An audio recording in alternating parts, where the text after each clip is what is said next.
Uh, Yes, but Secretary, pumunta lang kayo sa palengke, tignan niyo yung pagkain.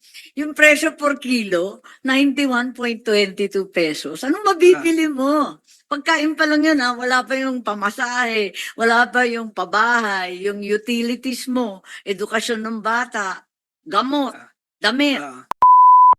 Binibilang natin at 91 pesos. Hindi naman siguro makatotohanan yan sa pagkain pa lamang. Hindi pa kabilang ang transportasyon, ang iba't ibang pangangailangan sa edukasyon at iba pa sa pabahay. Kaya siguro we have to be more realistic and adjust these prices because they certainly aren't seen on the ground. Nabanggit na po yung poverty at saka yung food inflation. Nais ko lang banggitin na sindak yung marami sa atin na bumaba ang tala ng Pilipinong naghihirap by 2.5 million ayon sa ating SONA. Subalit kinakailangan magpakatotoo tayo. I think it's very, very important that we now have a national average, according to PSA, of 91.22 pesos per person for the poverty level, which to my mind is entirely unrealistic, given that 91 pesos is not about to pay for a person's basic needs, food, housing, utilities, transport, communication, education, health, and clothing. Even the World Bank has said that this is outrageous and that the amount should actually be much, much higher. We all understand, I think the Secretary Balisaca knows better than any of us, that the World Bank has already shifted to 2.15 US dollars a day for extreme poverty. Pero dito sa Pilipinas, binibilang natin at 91 pesos. Hindi naman siguro makatotohanan yan sa pagkain pa lamang. Hindi pa kabilang ang transportasyon, ang iba't ibang pangangailangan sa edukasyon at iba pa sa pabahay. Kaya siguro, we have to be more realistic and adjust these prices because they certainly aren't seen on the ground. Saan ba nanggaling yung 91 pesos and 22 centavos? Madam Chair, if you may allow me to respond. The let me describe the process of generating that poverty threshold.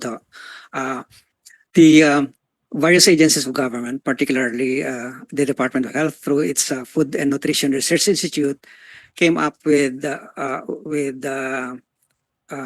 prescriptions on energy requirements and nutritional adequacy. And then Yes, but Secretary, pumunta lang kayo sa palengke, tignan niyo yung pagkain.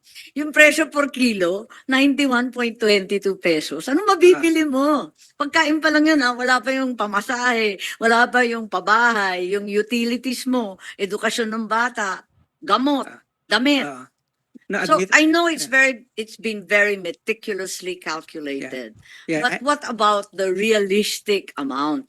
Yeah, admittedly, because this line was this threshold was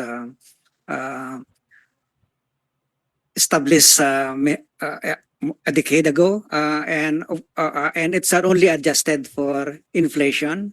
So adjusted naman for inflation yan. Kaya nga lang because of the changes in preferences ng households over the time and incomes have increased, so siguro nag-shift na rin yung Pero the adjustment for inflation po, it was from 80 pesos.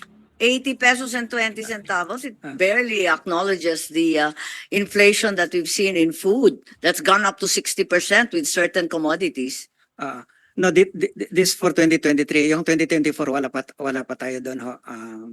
Pero 2023 saw the skyrocketing food inflation figures po.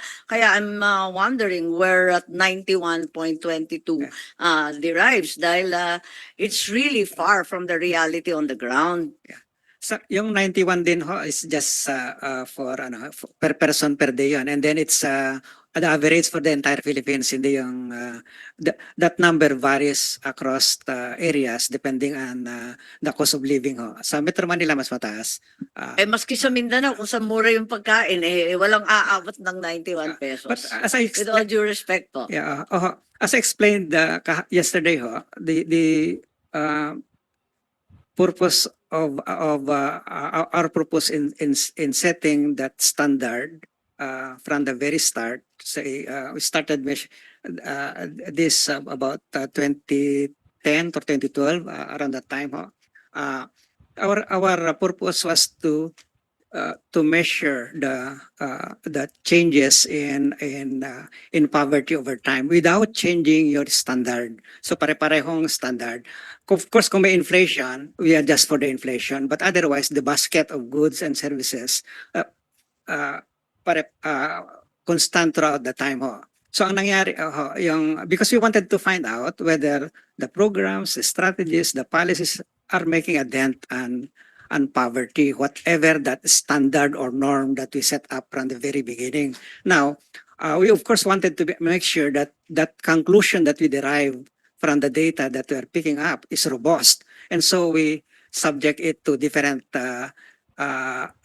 poverty levels. Suppose the poverty level, Yes, but Secretary, the PSA data that you are quoting does not even correlate with the government's other data from the BSP's Consumer Expectation Survey, which makes it very, very clear that the percentage of Filipino households, for example, without savings, has even risen to a yearly average of 65%.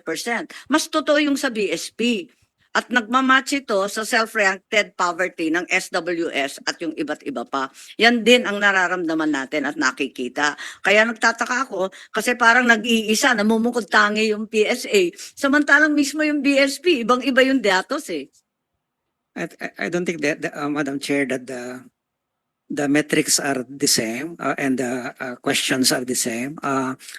Iba naman yung tinitingnan ng BSP dun sa tinitingnan na data ng NEDA. The data of PSA are not based on perceptions, whereas the data on hunger are based on perceptions at a given point in time, like that their perception in that week of the survey. Pero sa atin tinitingnan natin yung buong year.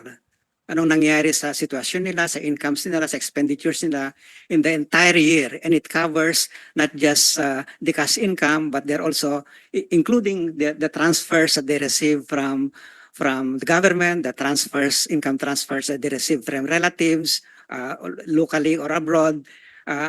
Ganon ho yun ka-comprehensive yung measures ng poverty ng PSA ho. It's not the Yes, same. understand also that PSA is very undermanned and has real difficulty. But let's make a real effort to have a more realistic assessment of the true extent of poverty and underdevelopment in our country than these numbers, these rather sanguine numbers would indicate. Thank you po.